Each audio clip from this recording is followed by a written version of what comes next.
Passenger से, अपने प्रधान से, अपने सभासद से, अपने नेता से, अपने सभी लोगों से पूछने का काम करिए। एक सवाल है, आप कहते हो साहब कोरोना की वजह से गाड़ियां बंद हैं, आपने सारा ट्रांसपोर्ट सेक्टर खोल दिया।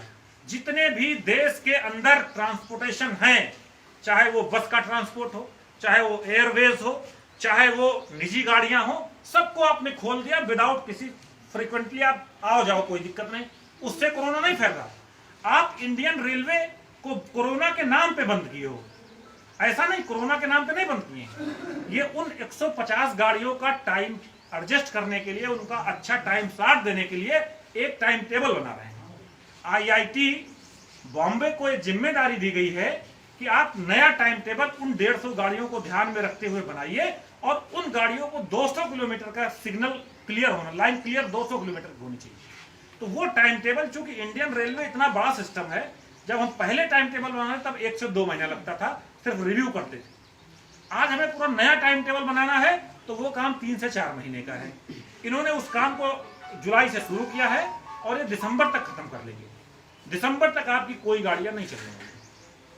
आप इस बात को समझिएगा, कोरोना की वजह से नहीं, कोरोना की वजह से तो मीडिया और टीवी में बताया जा रहा, लेकिन अंदर खानों में वो 150 गाड़ियां कैसे सक्सेस हों, कैसे उनको ज्यादा पैसेंजर मिले, कैसे प्राइवेट लोग फायदे में जाएं, उसका प्लान चल रहा है। हम लोग बेवकूफ नहीं है, हम रेलवे बोर्ड की हर एक चाल को जानते हैं। हम लोगों ने, हमारे महामंत्री जी ने आप सबके साथ मिलकर के निर्णय लेने का काम किया कि पूरे देश में 7,500 रेलवे स्टेशन, कितने हैं? 7,500 रेलवे स्टेशन है और हर स्टेशन पे AIRF और NRMU है। कोई ऐसा स्टेशन नहीं है जहां पे AIRF या उससे एफिलिएट्स यूनियन का प्रतिनिधि ना हो, कैडर ना हो और उसके साथ काम करने वाले हमारे रेल के साथी ना। ठीक है, हो सकता है कि हम 12,26,000 रेल कर्मचारी इस लड़ाई के लिए बहुत छोटे हैं, हमारी कोई हैसियत ना हो, लेकिन कोई बात नहीं, हम उन लोगों को भी अपने साथ जोड़ने का काम करेंगे जो अप्रत्यक्ष रूप से रेलवे के सिस्टम में जुड़े थे।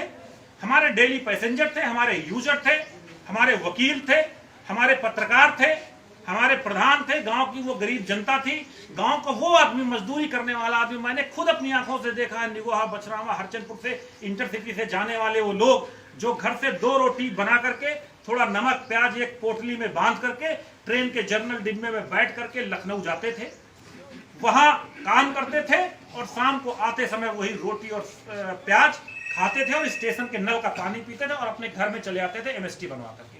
हम उन लोगों को भी इस लड़ाई में शामिल करने का काम करेंगे और वो बहुत बड़ा तबका है, सरकार की चूल्हे हिल जाएंगी, लेकिन उसके लिए हमें अगुवाई करना पड़ेगा, हमें आगे आना पड़ेगा, हमको लोगों को लीड करना पड़ेगा, हमें लोगों को बताना पड़ेगा कि ये पूरे देश के साथ कुचक्र हो रहा है, ये सिर्फ आपके साथ नहीं हो रहा, यह उन सभी देशवासियों के साथ हो रहा है जो इस विधा में जुड़े हुए।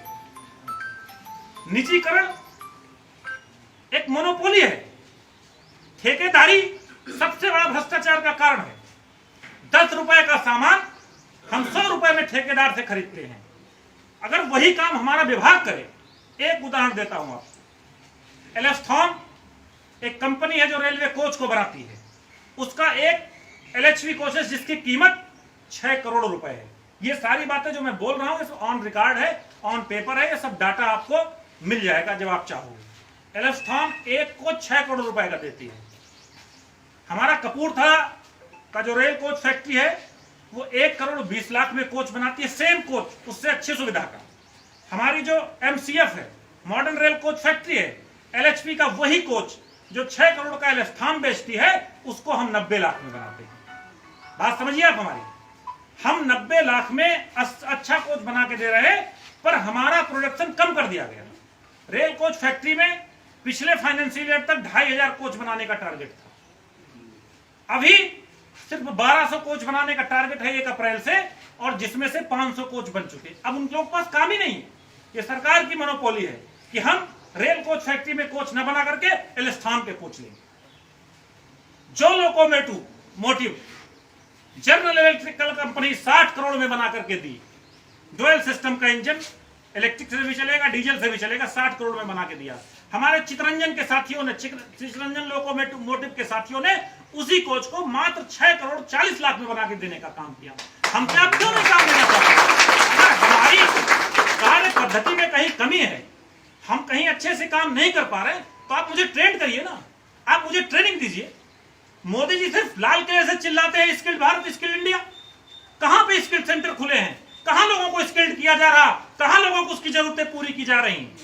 तो साथियों, ये समय हर एक साथी को जागरूक करने का। हमने कहा, महामंत्री जी ने कहा कि 7,500 स्टेशनों पे, हर स्टेशन पे ऑल इंडिया रेलवे फेडरेशन एक कमेटी का गठन करेगी, रेल बचाओ देश बचाओ, सेफ रेल सेफ नेशन, एक कमेटी बनेगी। और हम स्टेशन के साथ साथ यहाँ के लोकल यूजर्स को भी, प्रधान को भी, पत्रकार को भी, वकील को भी उस कमेटी में रखेंगे। और हम किसी भी कीमत पे जीवन के अंतिम सांस तक इस रेल का निजीकरण नहीं होंगे, ये भरोसा आपको करना पड़ेगा।